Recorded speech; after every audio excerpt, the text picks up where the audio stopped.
So இப்போ நம்ம பார்க்க போகிறது லாஸ்ட்டாக நம்ம பார்த்தது எல்லாமே பார்த்தீங்கன்னா மாஸ் டேட்டாவில் எப்படி ஒரு மெட்டீரியல் கிரியேட் பண்ணோம், வெண்டர் கிரியேட் பண்ணோம், பர்ச்சேஸ் ஃபார் ரெக்கார்ட் எப்படி கிரியேட் பண்ணோம், சோஷலிஸ்ட் எப்படி கிரியேட் பண்ணோம் அப்படின்றத நம்ம பார்த்தோம். அடுத்ததான் நம்ம இப்போ பார்க்க போகுதுன்னா பர்ச்சேசிங். இது வந்து ஒரு ப்ராசஸ். எண்ட் ஆஃப் த டே நம்ம எல்லாத்தையுமே கான்ஃபிகர் பண்ணியிருக்கோம், எல்லாமே பண்ணியிருக்கோம். இதை ஒரு ஒரு ப்ராசஸ் அவங்க யூஸ் பண்ணும்போது அவங்களுக்கு என்ன மாதிரியான எரர் வருது அப்படின்றத நம்ம செக் பண்ண போகிறோம். ஃபர்ஸ்ட்டு பர்ச்சேசிங்கில் போயிட்டு ஒரு பர்ச்சேஸ் ரெக்வஸ்ட் எப்படி ரைஸ் பண்ணுறதுலேருந்து, ஒரு ரெக்வஸ்ட் ரைஸ் பண்ணுறதுலேருந்து, ஆர்எஃப்கி போகிறதுலேருந்து, எப்படி ஒரு பர்ச்சேஸ் ஆர்டர் வந்துட்டு போடுறோம் அப்படின்றது வரைக்கும் நம்ம என்ன பண்ண போகிறோம், பார்க்க போகிறோம். 20 minutes. So purchase request, RFQ, purchase order, இது மூணுத்தையுமே நம்ம என்ன பண்ண போகிறோம், பார்க்க போகிறோம். ஃபார் எக்ஸாம்பிள் இப்போ ஒரு பர்ச்சேஸ் ரெக்வஸ்ட் உள்ளே போகிறேன். உள்ளே போயிட்டு யாரோ ஒருத்தங்க என்ன சொல்கிறாங்கன்னா, ஏதோ ஒரு டீம் வந்து /n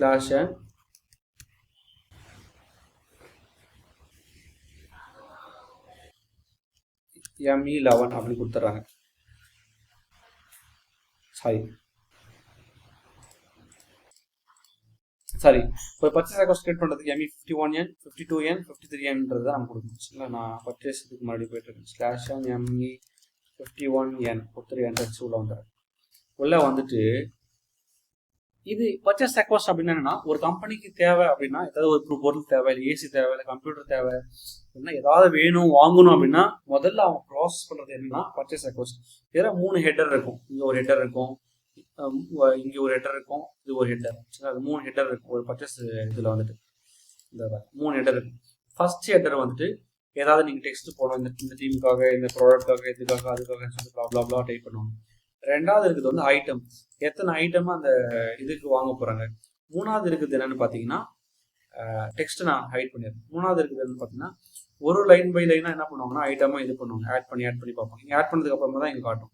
ஸோ இப்போ நான் என்ன சொல்கிறேன்னா, நம்மள்ட்ட ஒரு மெட்டீரியல் இருக்குது, என்ன பண்ண STPUல நான் வந்து எனக்கு வந்து ஒரு ஒரு ஒரு 150 டயர் வேணும்னு ஆர்டர் போட போகிறேன். டயர் வேணுங்க, ப்ரொடக்ஷன் நிறைய ஆர்டர் வந்துட்டு இருக்கு, நான் வந்து ப்ரொடக்ஷன் ஸ்டார்ட் பண்ணுவோம், டயர்லாம் வேணுங்க அப்படின்னு சொல்கிறாங்க.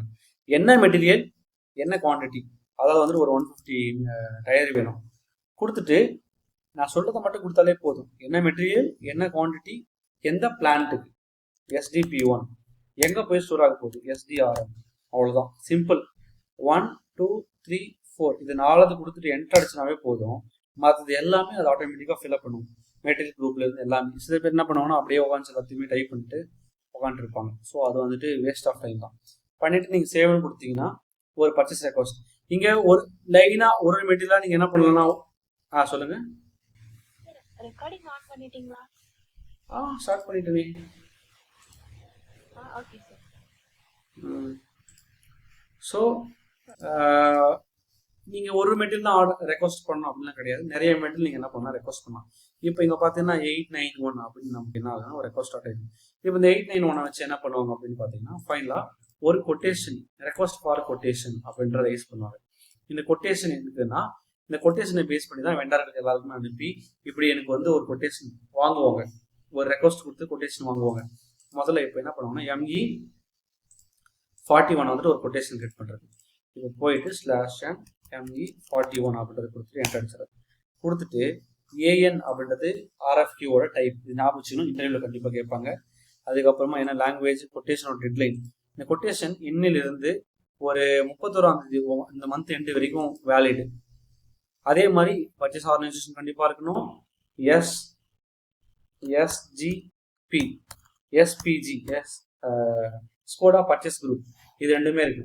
இந்த ஃபர்ஸ்ட் பேராவும் செகண்ட் பேராவும் இருந்தால் மட்டும் போதும். தேர்ட் பேரா வந்துட்டு இது மேண்டட்டரி கிடையாது. அது கொடுத்தா நீ கொடுக்கலாம், அவங்க கூட போயிடலாம்.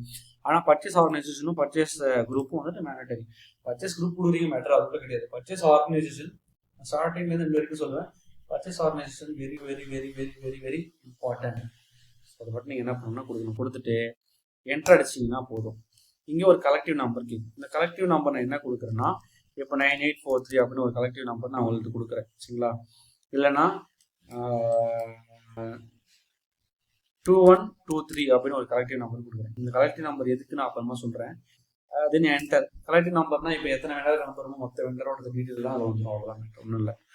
இங்கேயும் நான் சொல்கிறேன் என்ன மெட்டீரியல்னா SDP1ல் இந்த மெட்டீரியல் எத்தனை குவான்டிட்டி வேணும்னா 150 வேணும்னு கேட்டிருக்காங்க. டெலிவரி டேட் என்னைக்கு வேணும்னு கேட்டிங்கன்னா டெலிவரி டேட் 31ஆம் தேதி வரைக்கும் எனக்கு கோட் வந்துட்டு வேலிட் இருக்குது. அதனால 31ஆம் தேதிக்கு அப்புறமா தான் அது முடியும். அதுக்கப்புறமா அடுத்த நாளே கொடுத்தாலும் ஓகே தான், இல்லைன்னா அந்த வீக்லேயே 7ஆம் தேதி 1 வீக் டைம் எடுத்துட்டு 7ஆம் தேதி கொடுத்தாலும் ஓகே தான், இல்லைன்னா மண்டேவே 1 டே கேப் விட்டு 2ஆம் தேதி எனக்கு டெலிவரி பண்ணாலும் ஓகே தான். கொடுத்துட்டு என்ட்ரு அடிச்சுன்னா எனக்கு அந்த லைன் டைம் வந்துடும். சம்டைம்ஸ் கொட்டேஷன் டெட்லைனை விட 31ஆம் தேதிக்குள்ளே நீங்கள் கொடுத்தீங்கன்னா கொட்டேஷனே இன்னும் முடியல, அதுக்குள்ளே நீங்கள் எப்படி டெலிவரி பண்ணுவீங்க அப்படின்னு எரர் அடிக்கும். அதனால எப்பயுமே டெலிவரி டேட் வந்துட்டு கொட்டேஷன் டெட்லைனுக்கு அப்புறமா தான் வந்துட்டு இருக்கும். இப்போ இந்த லைனை செலக்ட் பண்ணிக்கிட்டு இதை 1 2 3 4 5 6 7 7th ஐக்கான் தான் வெண்டரோட அட்ரஸ். எண்ட் ஆஃப் த டே ஒரு கொட்டேஷன் யாருக்கு அனுப்பணும்னா வெண்டருக்கு அனுப்பணும் இல்லையா? ஸோ வெண்டர் அட்ரஸை கிளிக் பண்ணிட்டு ஒரு வெண்டராக நீங்கள் சூஸ் பண்ண போறீங்க. முதல்ல ஒரு வெண்டர், அந்த வெண்டர் எஸ்டிசியில் போயிட்டு யாருன்னா யோகா என்டர்பிரைஸ் அவங்கள்ட்ட அனுப்புகிறேன். கொடுத்துட்டு என்ட்ரு அடிச்சுன்னா அவங்களோட டீட்டெயில் எல்லாம் வரும். ஒன் டைம் நான் ரீசெக் பண்ணிக்கிறேன், மெயில் ஐடி கரெக்டாக இருக்கா, இதுதானா கொடுத்துட்டு நான் சேவ் பண்ணிட்டேன்னு வச்சுக்கோங்களேன். அவங்களுக்குன்னு ஒரு நம்பர் வந்துடும், யோகா அப்படின்னு சொல்லி அவங்களுக்கு போட்டு நீங்கள் என்ன பண்ணிக்கணும்னா ஒரு நம்பரை சேவ் பண்ணிக்கணும். 723 வந்துட்டு என்னென்னா யோகலட்சுமிக்கு நான் அனுப்பிட்டேன் அப்படின்றதுக்கான ஒரு ப்ரூஃப். ஈவன் நம்ம வந்து இந்த 723 நம்பரை மெயிலில் மென்ஷன் பண்ணி சப்ஜெக்டில் போட்டு ஒரு மெயிலாகவும் அனுப்பிடணும். இதெல்லாம் என்னோட ரெக்குவயர்மெண்ட்டு, இந்த இவ்வளோ மெட்டீரியல் ஒரு லிஸ்ட் ஒரு எக்ஸல் ஷீட்டில் போட்டு இதெல்லாம் என்னோட மெட்டீரியல், எத்தனை குவான்டிட்டி வேணும், உங்களோட ப்ரைஸ் எனக்கு ஃபில் பண்ணி அனுப்புங்க அப்படின்னு சொல்லிட்டு அவங்க போட்டு என்ன பண்ணணும் கொடுத்துடணும். அடுத்தது இன்னொருத்தர் இருக்காரு இல்லையா, நான் அப்படியே இன்னொருத்தருக்கும் அனுப்புறேன். எஸ்டிசி சபரேஷன் இருக்காரு, இவருக்கும் கொடுத்துட்டு என்ட்ரு அடிச்சுட்டேன். இவரும் டேட்டாலாம் பார்க்குறேன், எல்லாமே கரெக்டாக இருக்கா, மெயில் எல்லாம் கரெக்டாக இருக்கான்னு கொடுத்துட்டு சேவ் பண்ணிட்டு இவருக்கு என்னன்னா 724 வந்துருச்சு.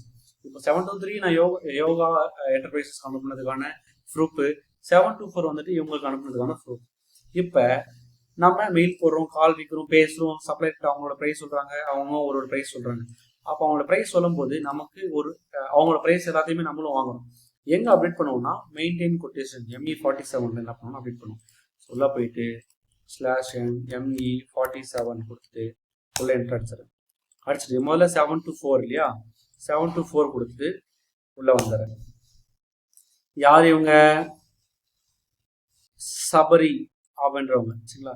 இவர் என்ன சொல்றாருன்னா 150 குவான்டிட்டி உங்களுக்கு தேவைப்படுது, ஒரு பீஸு நான் உங்களுக்கு எவ்வளோ தரேன்னா, அவர் நார்மலாக அவர் சொன்ன ப்ரைஸ் 1900 நினைக்கிறேன். இப்போ இவர் என்ன சொல்றாருன்னா 1500க்கு ஒரு 1700க்கு நான் உங்களுக்கு தருவேங்க அப்படின்னு சொல்லிட்டு சொல்றாரு சரிங்களா. கொடுத்துட்டு ஒரு பீஸ் அப்போ 1700 × 150 என்ன குவான்டிட்டி போகுன்றதை நம்ம அப்புறம் பார்ப்போம். சேவ்னு கொடுத்துரும். இதுதான் வேலை. அவங்க ப்ரைஸை கொடுத்துட்டாங்க, மெயிலுக்கு ரெஸ்பான்ஸ் பண்ணிட்டாங்க அப்படின்னா அந்த ப்ரைஸஸ் தான் நீங்கள் அப்டேட் பண்ணணும். அதுக்கப்புறமா 723 இது கொடுத்துட்டு உள்ள வந்துட்டு என்ட்ரு அடிச்சுட்டு உள்ள வந்துட்டு இப்போ இவர் யாருன்னா யோகா என்டர்பிரைசஸ். இவங்க என்ன சொல்றாங்கன்னா, நான் வந்து 2500 சொன்னாங்க, நான் ஃபைனலாக உங்களுக்கு ஒரு 2000 உங்களுக்கு பண்ணித்தரேங்க அப்படின்ட்டாங்க. ஒரு 500 கம்மி பண்ணி நான் உங்களுக்கு பண்ணித்தரேன் அப்படின்னு சொல்றாங்க. என்டர் அண்ட் சேவ் அப்படின்னு கொடுத்துட்டுன்னா சேவ் ஆகிடும். இப்போ இது இந்த மாதிரி ஒரு 40 வெண்டருக்கு அனுப்புறாங்க, ஒரு 50 வெண்டருக்கு அனுப்புறாங்க, 50 பேர்கிட்டையும் ப்ரைஸ் வாங்கி இது பண்ணணும். இப்போ 50 பேர்ல யார் கம்மியாக கொடுத்துருக்காங்க அப்படின்னா நம்ம செக் பண்ணோம்னா கொஞ்சம் கஷ்டமாக தான் இருக்கும். இது எப்படி பார்ப்பாங்க அப்படின்னா ME49 போய் கம்பேரிசன் பண்ணுவாங்க, ப்ரைஸ் ஓவர் வியூ. இந்த ஹை லெவலில் இருக்காங்க இல்லையா, அவங்கெல்லாம் கலெக்டிவ் நம்பர்னு ஒன்று கொடுத்தோம் பாருங்க, 2123ன்னு சொல்லிட்டு அந்த கலெக்டிவ் நம்பரை வச்சு கம்பேர் பண்ணி பார்ப்பாங்க. எப்படின்னா /ME49 கொடுத்துட்டு உள்ள வந்துடுவாங்க. உள்ள வந்துட்டு SDPO அந்த கலெக்டிவோட நம்பர் என்னன்னா 2123 கொடுத்துட்டு என்டர் அந்த எக்ஸிக்யூட் அப்படின்றது என்ன பண்ணணும்னா கிளிக் பண்ணுவாங்க. கிளிக் பண்ணி பார்த்தா இங்கே ரேங்க் 1ல யார் இருக்குதுன்னா 1700 யார் சொன்னாங்களோ அவங்க தான் இருக்காங்க டயர். இப்போ நிறைய மெட்டீரியல் இருக்குன்னா அப்படியே மெட்டீரியல் அப்படியே லைனாக லிஸ்ட் ஆகும். யார் ரேங்க் 1ல இருப்பாங்கன்னா யார் வந்துட்டு ரேட் கம்மியாக கொடுத்தாங்களோ அவங்க தான் ரேங்க் 1ல இருப்பாங்க. இப்போ 2000 இருக்குது. இப்போ இந்த வெண்டரோட கோடு இருக்கு, யாருன்னு தெரியல அப்படின்னா ஒன்றும் இல்லை, அந்த வெண்டரோட டபுள் கிளிக் பண்ணால் போதும், அவங்களோட நேம் இங்கே காமிச்சிடும். அதே மாதிரி இவங்க 2000 சொல்லியிருக்காங்க. இப்போ யோகா என்டர்பிரைசஸ் என்ன சொல்றாங்கன்னா, சார் நான் வந்துட்டு உங்களுக்கு ப்ரைஸ் நாங்கள் ப்ரைஸ் நாங்கள் ஆஃபர் பண்ணி தரோம் அப்படின்னு சொல்லிட்டு நாங்கள் இப்போ உங்களுக்கு 1500 எங்களால் கொடுக்க முடியும் சார், நீங்கள் 150 வாங்குறீங்க, 150 எங்களால் 1500 கொடுக்க முடியும் அப்படின்னு சொல்கிறாங்க. ஒன்றுமே இல்லை, சிம்பிளாக இங்கே வந்து 2000 இல்லையா, 2000 மேலே டபுள் கிளிக் பண்ணிட்டீங்கன்னா இங்கே ப்ரைஸ் காட்டும். இங்கே நீங்கள் 1500 டபுள் கிளிக் பண்ணிட்டு சேவ் பண்ணிட்டீங்கன்னா சேவ் ஆகிடும். ஆனால் நீங்கள் உங்களுக்கு காட்டாது டேட்டா. ஒன்று ரைட் கிளிக் பண்ணி ரீஃப்ரெஷ் பண்ணணும், அப்படி இல்லைன்னா இந்த ஐக்கான் இருக்கு ரீஃப்ரெஷ், இந்த ஐக்கான் கிளிக் பண்ணணும், இல்லைன்னா லிஸ்ட்டில் போயிட்டு ரீஃப்ரெஷ் கிளிக் பண்ணிங்கன்னா முதல்ல 1500 வந்துடும். யார் அந்த 1500னா யோகா என்டர்பிரைசஸ் அவங்களுக்கு என்ன பண்ணுவாங்கன்னா பிளேஸ் பண்ணிக்குவாங்க. இந்த மாதிரி தான் என்ன பண்ணுவாங்கன்னா ஒரு மெட்டீரியல் அப்படியே லைனா லிஸ்ட் ஆயிருக்குனாலுமே 100 மெட்டீரியலுமே யார்கிட்ட ரேங்க் ஒன்று இருக்கும் அதை தான் அவங்கள்ட்ட பர்ச்சேஸ் பண்ணிட்டு போயிட்டே இருப்பாங்க. ஸோ இதுதான் என்னன்னா உங்களுக்கு பர்ச்சேஸ் ரெக்வஸ்ட்ல இருந்து எப்படி ஒரு RFQ போடுவாங்க அப்படின்றத பார்ப்பாங்க. இப்போ பர்ச்சேஸ் ஆர்டர் பண்ண போறேன். இந்த பர்ச்சேஸ் ஆர்டர் பண்றதுக்கு முன்னாடி நான் ஒரு கான்ஃபிகரேஷன்ஸ் பண்ணணும். என்ன அந்த கான்ஃபிகரேஷன்ஸ் அப்படின்னு பார்த்தீங்கன்னா /OKKP அப்படின்ற ஒரு டீ கோட் கொடுத்து உள்ள வரேன். அப்படி இல்லை எனக்கு பார்த்தா வேணும் அப்படின்னு சொன்னீங்கன்னா /SPROக்குள்ள போறேன். இந்த பார்த்துக்கோங்க. அதுக்கு OKKP என்ற டீ கோட் நீங்கள் யூஸ் பண்ணிக்கலாம். இதில் வெளியாவே கண்ட்ரோலிங் அப்படின்னு ஒரு ஆப்ஷன் இருக்கும். இதில் ஜென்ரல் கண்ட்ரோலிங், இதில் ஆர்கனைசேஷன், இதில் மெயின்டைன் கண்ட்ரோலிங் இந்த ஆப்ஷனுக்குள்ள வந்து இதுதான் இதில் maintain controlling area double click பண்ணுறீங்க. இது வெளியவே இருக்கிற கண்ட்ரோலிங் என்டர்பிரைஸ் ஸ்ட்ரக்சருக்குள்ள கிடையாது. இங்கே வந்து பார்த்தீங்கன்னா OKKP இருக்கும்.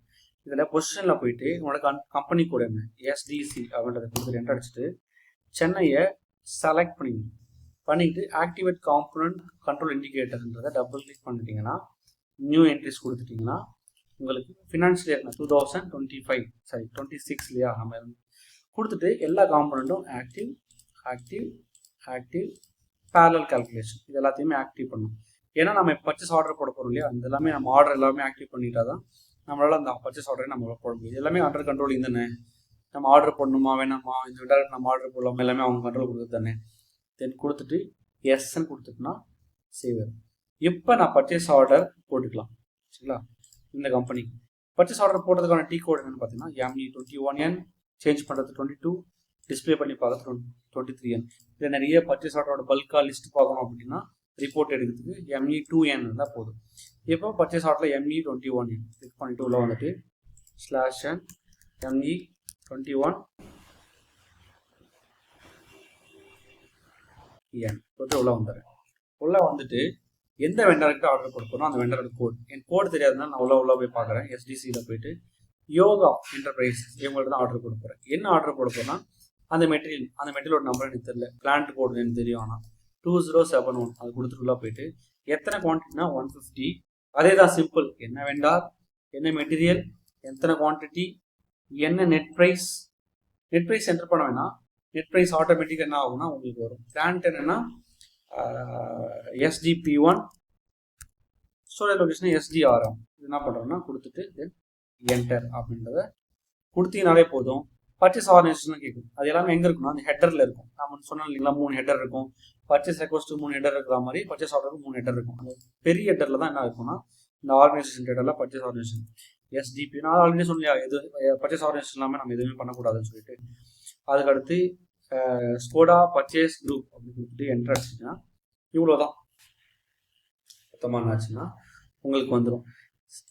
சம்டைம் ஸோ பண்ணிவிட்டு சேவ் அப்படின்னு கொடுத்துட்டிங்கன்னா உங்களுக்கு பர்ச்சேஸ் ஆர்டர் ஏதாவது இஷ்யூ இருக்குது, யாராவது இருக்குன்னா ஏதாவது யாராவது வரும். இல்லைன்னா பர்ச்சேஸ் ஆர்டர் நம்பர் வரும் 10243 அப்படின்ட்டு தான் உங்களோட பர்ச்சேஸ் ஆர்டர் நம்பர். இதுதான் பார்த்தீங்கன்னா அந்த சாப்டர்.